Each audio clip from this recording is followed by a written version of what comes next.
Good morning, evening, or afternoon, good night. My name is Tyler Louder. I'm joined with Aaron Benn. This is Second and Short, the brand new NFL premier talk show podcast thing. How you doing today? Coming to you live from the quarantine. Yes, we are live. If you are watching this right now, it is live. Disregard there not being a live name in the bottom. It is live. Yep. So today what we're going to do is we're going to continue our NFL draft preview, NFL draft breakdown, division by division. We're moving on to our third division, which is the NFC West. And this division is a lot of fun to talk about. If you were to make a prediction on who is going to win this division right now, you could either be 100% correct or they can get fourth place in division just because there's so little transparency between these teams. Yeah, it's very competitive, and like all of the teams have played at a competitive level the last few years. But before we do that, let's cover a couple of news and notes, and we'll give you guys just a couple of things that have happened. Nothing really significant. This is a very dead period in the NFL where free agency has kind of died off, and the draft hype is right around the corner, but we're still a month away. So a couple of things happened. Geronimo Allison signed with a division rival, Detroit Lions. What do you make of that move? He's a solid. It's a solid depth move. I mean, he's not a world beater. He's not gonna be their number one or even number two wide receiver. But it's good depth. Yeah, I think he can come in, be that number 3. What I do like about this move is that you see this all the time, is that teams will take free agents from division rivals, and it gets them, not only does it get them a player, a veteran, however, it gets them a lot of intel on those teams in those situations. Yeah, and especially the Lions have had trouble with the Rodgers and the Packers, since forever. So that they're always looking to try and get the one up on them. Yeah, 100%. And I think moves like these are solid. Allison is going to be very affordable. He's going to be able to stretch the field for Matthew Stafford. And I think Stafford, what he really needs is he needs just 5-6 guys that he can constantly throw to. If the Lions run into injuries, I think that starts affecting him. He holds the ball too long. So before we get on to this other news thing, there's two video game news and notes from the NFL coming on.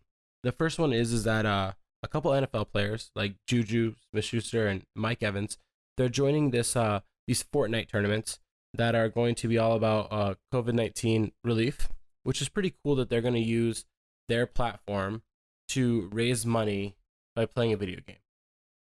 No matter how you do it, raising money for what we're all going through is a good thing. Yeah, and it's good. It's good that they are using their time to do that and help people, and not just sit around in their mansions or whatever. Make TikToks all day and everything. And then another thing is Bleacher Report. They're going to be hosting the GOAT Simulation Madden tournament, which, if you like Madden, this is for you. If you don't, we'll be right back in 2 minutes. But for those that like Madden, essentially what it is every NFL team's best players that have ever played on their team are going to be put onto their Madden team, and then there's going to be a simulation. These games actually start tomorrow night, I believe, Monday night, so probably not tomorrow night by the time you hear this. However, they'll be going on all the way through mid-April, and it'll just be simulation over on Twitch. Check it out, look for the information. All right, for those that don't like Madden, you can listen again. Now we're back to last news and notes, season opener. There's always speculation on who's going to get that big game. It's always somebody that played in the Super Bowl, we'd assume, except for last year when we had Bears and Packers because of NFL 100. This year, what are you hearing?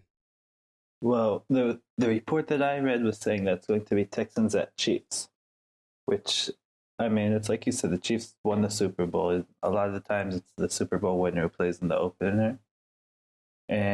But I thought the Texans was kind of a weird move because it usually seems like they try to get a really high-level team from last year. And the Texans were good, but it's not like that's it doesn't seem like that was the ideal matchup for me to have on opening night.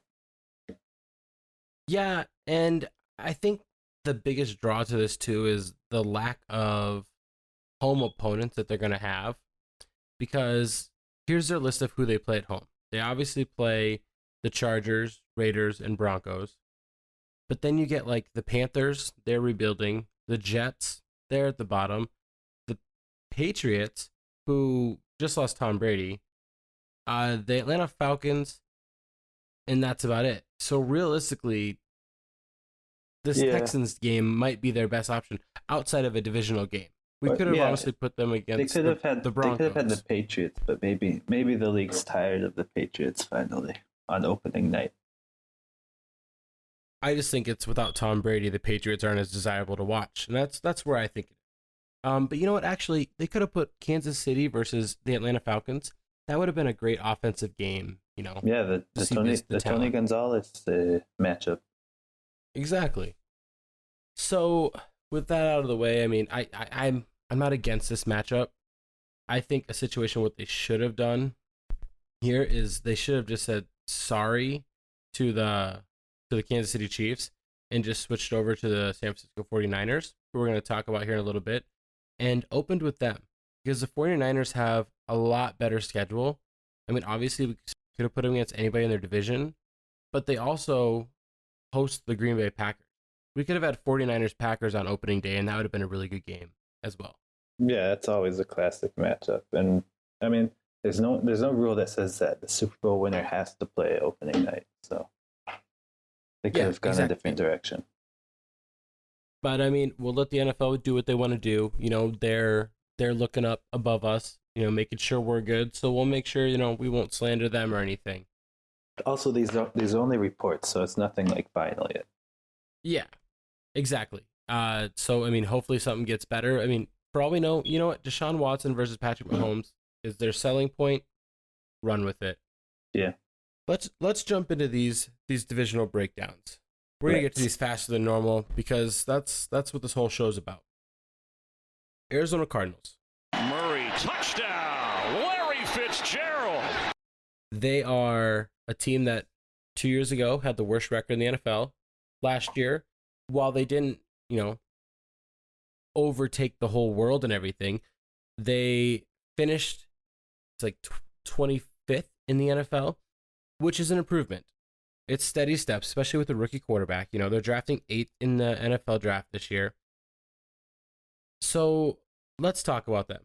Who did they lose? Who did they gain? What do we think about this? Obviously, this is the trade.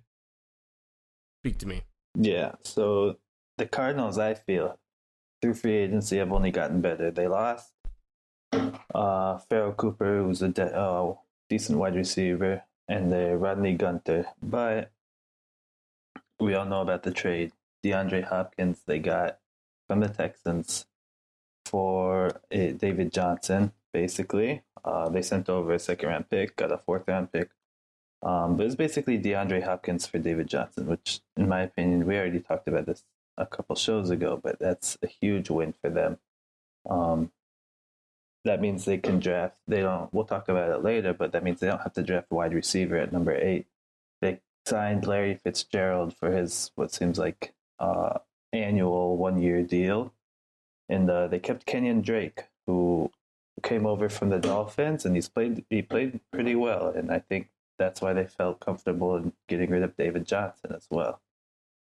Do you want to know a fun fact I do. here that only one wide receiver, and we just talked about two, so maybe it's them, maybe it's not, but I just heard this today. Only one wide receiver has played the last 48 games consecutively. So it's the last 3 seasons completely full, has not missed a start. Only one receiver in the NFL has done it. And who's that? Is that Larry? It is Larry Fitzgerald. I don't Wow. understand. This is like the oldest guy in the NFL, and which he's not. It seems like it. Like we said, he's been playing for so many years, Yeah. and he has not missed a game for 3 consecutive years, which is pretty outstanding, I'd say. Yeah, and another fact I read not long ago is this guy, throughout his career, he has more tackles than he does dropped passes. which is insane to me for how long he's been playing. I mean, yeah. I mean, we see guys every year. A new guy pops up. I think it was like Mike Evans, like 2-3 years ago, and he had like 8 drops in the season. Yeah. That's more than Fitzgerald's had like his career. Like, but let's talk about these additions. So DeAndre Hopkins slides in. Now they have him at number 1, Larry Fitzgerald at number 2. They have Christian Kirk at number 3. I mean, this team is looking very dynamic. If they can add a tight end that is very reliable in the pass catching, but can also block, I think that would be a huge get for them. I think their 3rd round pick is where something like that could happen. But yeah, putting a tender on Kenyon Drake and him agreeing to sign to it is great. He was awesome down the stretch last year. Overall, though, we'll go ahead. I was gonna say they do need to surround Kyler Murray with talent, and that's what they're doing with these additions and these signings. With their losses, we can both agree that they didn't lose anything. They gained a lot. They improved. I could easily see this team next year taking another step forward, going from 6 wins to I could say 8 to 9, maybe even 10. It all depends on how well Kyler Murray develops, because you can have the weapons, but if you don't develop, it's going to be a long haul. Do you think this team has enough to win that 9 to 10 range? I think talent-wise, they're getting there, but again, it's a very competitive division.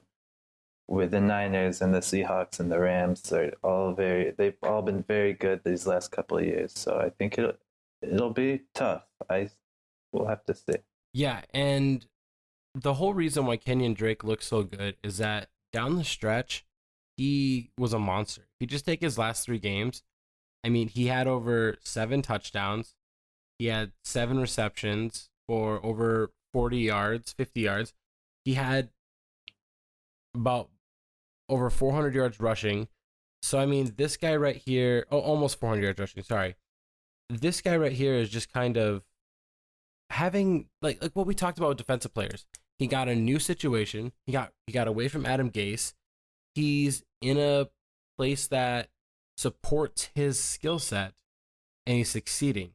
Kenyon Drake could be one of those guys that is a breakout player. We're not just talking fantasy football. Like, he could be a real breakout player for the Cardinals, and it could make this move that they got Hopkins be the second best thing that happened to him. Yeah, I mean, it could also take a whole lot of pressure off Kyler Murray and help him as well. So it could be a very explosive offense. Okay, so let's move to the draft. We already said they don't need to get a wide receiver now. They're pretty much set there. We can assume Larry Fitzgerald's going to play for the next 5 years. They're good. DeAndre Hopkins, 27. Christian Kirk, I think, is 23. They have pick number 8, pick 72. They need help on both sides of the ball. Offensive line, linebacker, some edge rusher, maybe a cornerback. What do you think they should do with their first 2 picks?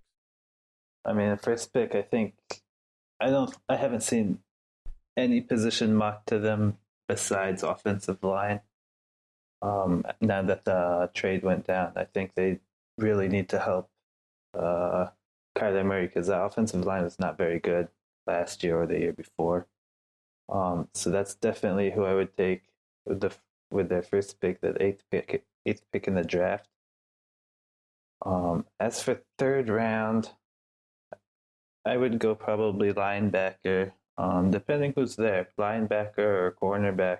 Yeah, I think at this point they need to fix offensive line first. I think fixing that tackle spot would be huge.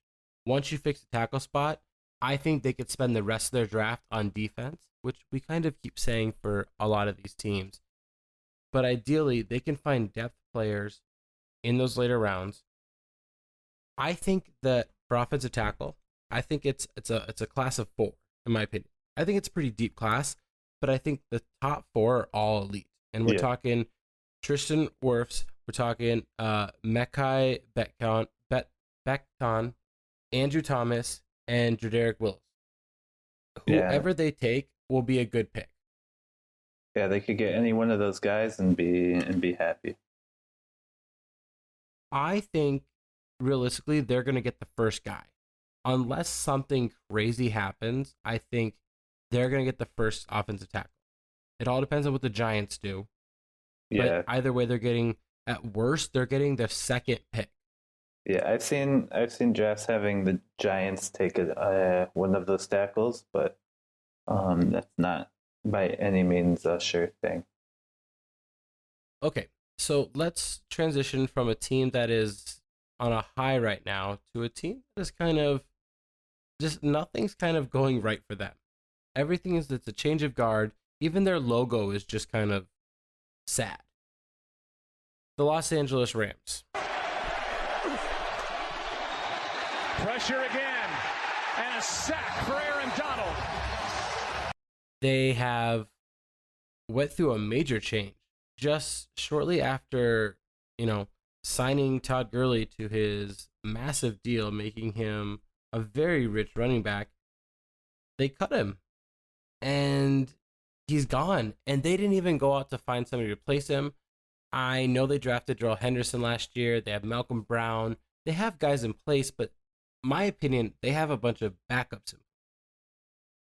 Yeah, they don't really have any real workhorse running backs that can replace. I mean, how do you replace peak Todd Gurley? It's hard to do. Who else did they lose, and who else did they? What did they gain, if they've even gained anything? I mean, all they really did in terms of signings was re-signing Andrew Whitworth, which is a solid move. He's a good offensive lineman for the last few years. They lost Dante Fowler and Michael Brockers and Corey Littleton, all solid defensive players, and then Todd Gurley, like you said. And it seems like they're just kind of suffering from that whole salary cap situation that they got themselves into a couple of years ago. Before they went to the Super Bowl, they signed a bunch of guys for expensive contracts, and it paid off for one season. But then they kind of had that Super Bowl hangover last season and didn't make the playoffs. So it seems like they're kind of coming down off of that high. I mean, yeah, losing 3 of their front 7 is maybe a bigger loss than losing Todd Gurley, just due to the fact that they are so dynamic in the passing game.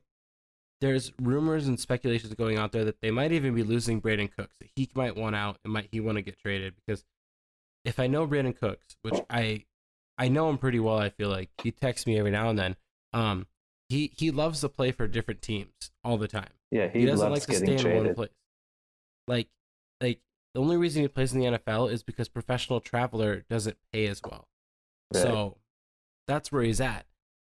If they lose Brandon Cooks, I think they're fine. I think they have enough depth in there. I think Josh Reynolds can slot into that number 3 spot, behind Kupp and Woods. Andrew Whitworth is declining, and at his age, he is declining. I think they need to find a replacement for him. But yeah, this whole salary cap thing, a couple years ago, everybody was saying, like, you got a rookie quarterback, go out and spend as much money as possible. Don't even worry about when you have to pay him. And so they backload these contracts instead of front loading them and just kind of manage this whole thing wrong. I think a lot of Rams fans will tell you they're just fine without Gurley because media tells you Gurley is too old to play football. And they have a guy, like I said, Darrell Henderson is who they're all hoping he can be. I mean, they drafted him last year and he did okay. I mean, he only had 147 yards rushing, but he only had 39 attempts. He barely got his, legs under him to start running. However, he is a 3rd round draft pick, which is draft capital. He got drafted 70th overall, and I think that they're banking on him to be their guy. He'll be 23 when the season starts, but if you look back in college when he played at Memphis, he was averaging over 8 yards a touch. I don't know, it's 3 years combined. Granted, that's college. Yes, he played for Memphis, which is the American Conference, but he was still dominating. His junior year, he had 214 touches for 1,909 yards and 22 touchdowns. And that's not even including he had about 300 yards receiving. He has an opportunity here, but he needs more touches because for all we saw here in the NFL was a guy that gets 3 yards on average, and it's just not enough to get it done. Malcolm Brown isn't going to get it done. I think this is a team that's going to regress. I honestly do. Yeah, I think it. Like last year, they didn't make the playoffs. I could see them not making the playoffs again. That's just kind of how it was kind of easy to predict when you saw those signings a couple of years ago. Yeah, and it's not that like they're a bad team. I just think they're not a really good team in a really good division. If you put these guys in the NFC East, no disrespect to you guys, they'd probably win the division with 10 wins and be out. They really would. They're better than all four of those teams there, and that's just that. Now, they would have made the playoffs last year had this 7-team playoff thing been implemented. It's not. It wasn't, but this is a team that if everything goes right and these new moves for these other teams don't, they could slot themselves in. Sean McVay knows what he's doing. I really believe that he does. I'm not a big Goff fan. I don't hate Goff, but I think McVay knows what he's doing, and they could play themselves into some wins and get some upsets, and they could finish around 9-7 again, and this time make the playoffs. Yeah, I think McVay is a really good coach. It was always going to give you a few extra wins. Exactly. So let's talk about their 2 picks that we have, their first 2. Second round, third round, because they don't have a first. Because they traded for Jalen Ramsey. They bought another expensive player. Right. They draft 52, 84. It's hard to predict what they can do at this spot. But let's say what they need to do is, what do you think? Well, I kind of am not as high on the Darrell Henderson hype train as you are. I kind of like them going running back at one of those picks because this is a deep running back class, and I think they can get one of the top players like Jonathan Taylor and J.K. Dobbins at probably at 52, maybe even at 84 at their first third round pick.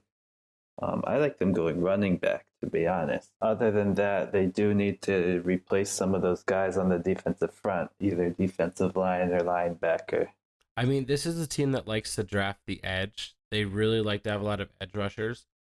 It's hard to predict this and everything, but somebody that I could see falling to around the third round is like Curtis Weaver out of Boise State. Would be a good pass rusher for him. For running back, I'm not against it. It's not that I'm a huge Darrell Henderson fan. I'm just saying what people could say to support him. If somebody like J.K. Dobbins is there at 52, I think you got to snag him. I think he's that good of a talent. Same thing with Taylor and Swift, but I personally am projecting them to be drafted before that spot. Yeah. But yeah, this running back class is great and it is deep. If you're a Rams fan, hold tight, okay? I'm a Panthers fan. I'm right there with you. You're not going to really be rebuilding, but it's just a tough division.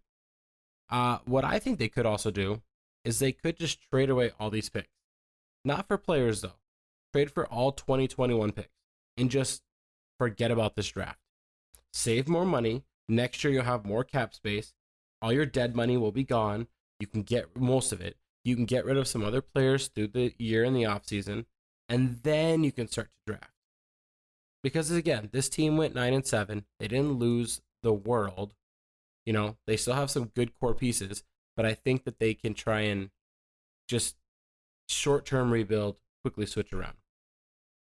Let's move on to San Francisco 49ers. Green plays something short just to get some tempo. Pressure again, and he goes down again. As is Nick Bosa crashing home on Baker Mayfield. I would say hot off their Super Bowl 54 loss, but nothing really hot about it. This is a team that last year before was drafting number 2 in the NFL draft, went all the way to finishing number 2 in the NFL. A big turnaround is, Jimmy G. Him being 100% healthy is a huge contribution to them succeeding. The defensive line play was phenomenal from their nose tackle all the way to their edge rushers. They were getting pressure like crazy, and the addition of Emmanuel Sanders, even for a short time, was a pretty good thing. Yeah, their defense was incredible, especially the defensive line. Nick Bosa was amazing as a rookie. They continuously got pressure on the quarterback, and defenses in my opinion, what got them to the Super Bowl. I think the offense kind of succeeded a little more than people thought it would. I think Jimmy G did better than people thought he would. I think he's more than just a pretty face, although he is pretty. That defense, he is pretty. The defense is pretty good. It's pretty stout. Having a Bosa on your team doesn't hurt. That's a pretty positive thing to have if you know.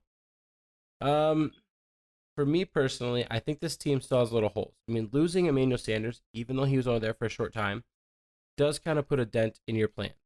Deebo Samuel is a great number one in my opinion. I like the guy a lot. But after that, we don't see much. I mean, they have some projects in the making, but Marquise Goodwin, I think, is going to be out the door. I think this team might need to go wide receiver at 13. They might need to draft wide receiver at 31. You know, they might have to draft a lot of times, a lot of these guys, because they're not signing anybody. But what they did sign is they did re-sign Eric Armstead, which was a pretty big move. And they got to do that because they traded DeForest Buckner. Now, we already talked about that trade, but we talked about the impact on the Colts. Talk about how that trade impacts the 49ers. Well, I think the Niners felt comfortable making that trade because they're confident in the remaining defensive line that they have. And they recognize that they do probably need that upper end first round pick to shore up other positions, other holes on their roster. So I like the trade for them.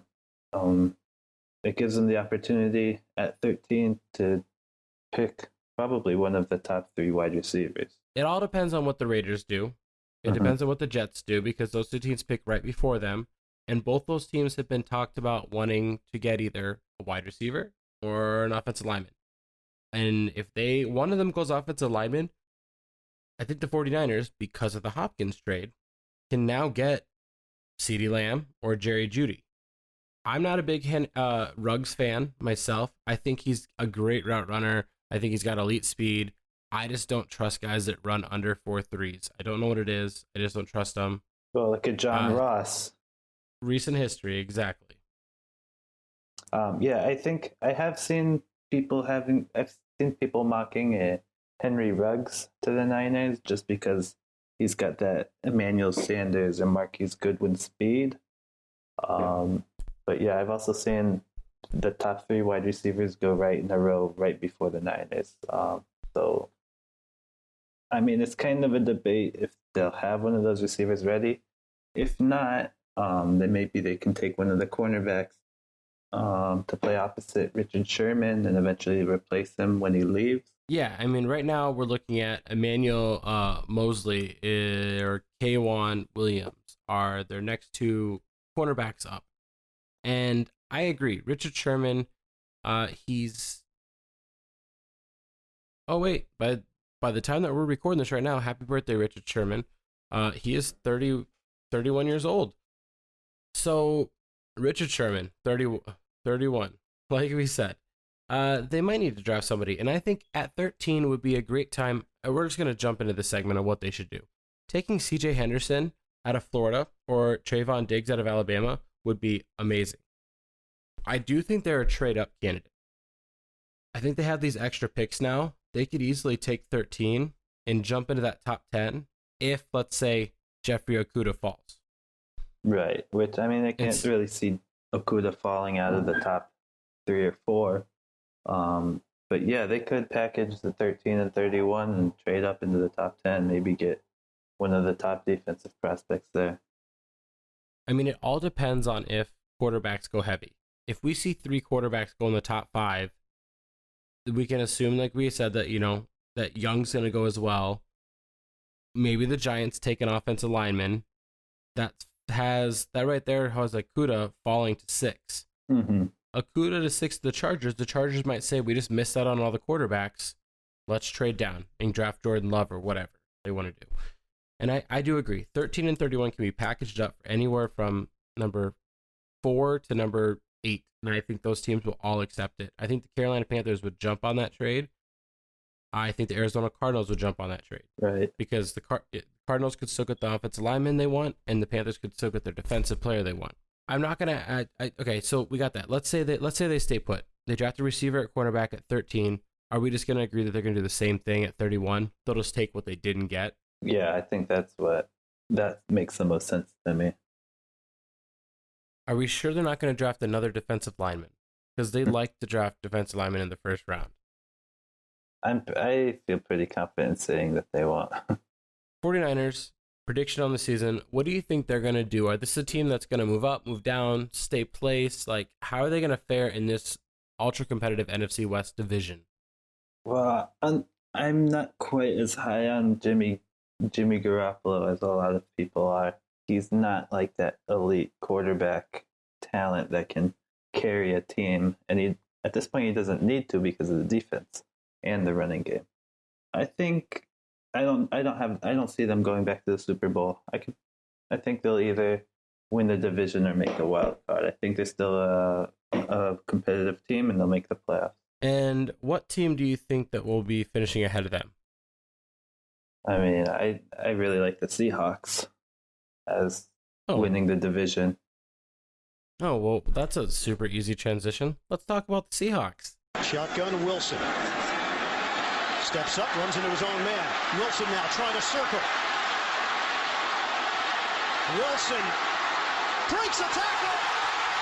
Russell Wilson with a tremendous individual effort for the first down. Seattle Seahawks right now have been making smart football moves. They're not really doing anything flashy. They're not making big trades. They're not even in the media. They're just kind of making moves, filling the holes they need. One of those is they snatched up Greg Olsen pretty early. Once Carolina allowed him to seek a trade or were good terms or whatever, Carolina just kind of dropped the ball on that. And Greg Olsen joins a pretty crowded tight end group. However, being the veteran, I think he'll be able to step in as a starter there. Hollister is going to be recovering still, I think, from his injury. But what else did you think they did? I mean, they added a couple pieces here and there, but talk about Greg Olsen. I think Greg Olsen, they brought him in probably. I mean, he can still play, obviously. He's a great pass-catching tight end. I think they probably brought him in as much for his play as they did for his veteran leadership and knowledge. He can really help out those younger tight ends like Hollister. And I like the ad. I think he's still got a lot left in him. Yeah, I mean, that tight end group is Greg Olsen, Luke Wilson, Jacob Hollister, and Will Disley. I think what they're doing now is they're just kind of trying to give Russell Wilson more weapons right away. They're not even waiting for him to get older and regret it. They also brought in Philip Dorsett II from New England, who he hasn't lived up to his number one, his first round draft pick status. However, he did play really well with Tom Brady, as most receivers do. Yeah, I think Russell Wilson. He's a decent depth wide receiver. Yeah, I think he's going to slot in as their number 3. I think him, Lockett, and Metcalf is going to be a nice little 3 combo. He's a burner over the top. So I mean, with Russell Wilson being able to create, he'll be able to get some pretty good highlight plays because Wilson will break out of the pocket. Dorsett will run deep, and then the cornerback he's running with will get tired, so he'll just go somewhere else on the field. I think the running back situation is going to be interesting. I don't know Chris Carson. I don't trust him to be my back for the long haul. Well, yeah, because he has to share carries with the ground, and it's kind of a crowded backfield too. They also have Rashad Penny, who they spent the first-round pick on a couple of years ago. And I agree with you. I don't really trust Chris Carson a whole bunch. I mean, my biggest thing is that when somebody gets hurt as late as they did, and he got hurt week 16, he got hurt. Yeah, and then they brought back beast mode. Yeah, and it wasn't just like a regular injury. I mean, it was a season-ending hip injury, and things like that I feel like can affect your mobility. They can affect how agile you are, and that's what kind of worries me. Rashad Penny, something about him is just not clicking. Maybe he just needs maybe it's his third year. When he hits his third year, maybe something will change. The Seahawks, I don't think they're a team that's going to draft a running back. However, because of the history of drafting running backs, which is unfortunate because I think this is the time to draft a running back, unfortunately for them. Yeah, I don't see them drafting a running back either. I think they'll continue on with those two in maybe next year. No, yeah, 100%. And there's going to be a lot of good running backs coming in the NFL next year as well. Now, the Seattle Seahawks do hold a first-round pick as well as 2 second-round picks. Now, they draft at 27, 59, and 64. We have down their biggest needs are going to be some edge rushers with no Clowney returning. They did sign Bruce Irving. However, that's not going to fix all their needs as he is in his 30s. He did have a good season with Carolina last year, but they need more. They could also use more pass protection because Russell Wilson needs to be protected. He doesn't need to be scrambling out of the pocket. And they can always use another cornerback. That second-round pick that they have, they got in a trade with Kansas City when they sent over Frank Clark. I think they're going to be able to, this team likes to move. I think they're going to package those seconds and move up, either with their 27 or something. I think they see that this class has a lot of really good elite defensive players. What do you think that they're going to do in the first round? I think in the first round, first of all, I think it depends if they sign Clowney or not, because he's still, the reports are that the Seahawks are one of his top 3 teams with the Jets and the Titans. But I think at 27, if Clowney doesn't sign, I think they'll stay put, and they should be in position to draft either Epinesa or from Iowa or Yetur Matas-Gross from Penn State. I think one of those guys should probably be available at 27. And then in the second round, you can go offensive line. It seems like we say this every year that they need to protect Russell Wilson and get him some offensive line, and it never really happened. Yeah, and with this draft being, what I love about this draft so much is that there's so much depth that a team could wait one round and they could still get a tier 2 prospect at like offensive tackle. I think offensive tackle has 7, 8, 9 guys, deep this year. Some people might disagree, but I honestly think that offensive line in the second round is a great add. Edge rusher, if they sign Clowney, I think they still need to add as well. We're going to agree on that. I don't think they should re-sign Clowney if it's for what he's asking, personally. I don't think Clowney's worth $20 million a year. That's just me. Like, if you're going to play pass rusher for me, you need to get me sacks. Hurries are great. They're great. But I want sacks if I'm going to pay you $20 million. Alrighty, well, that's going to do it for us on Second and Short. This was the NFC West breakdown. This is a good division. There wasn't a lot of flashy moves outside of the Arizona Cardinals.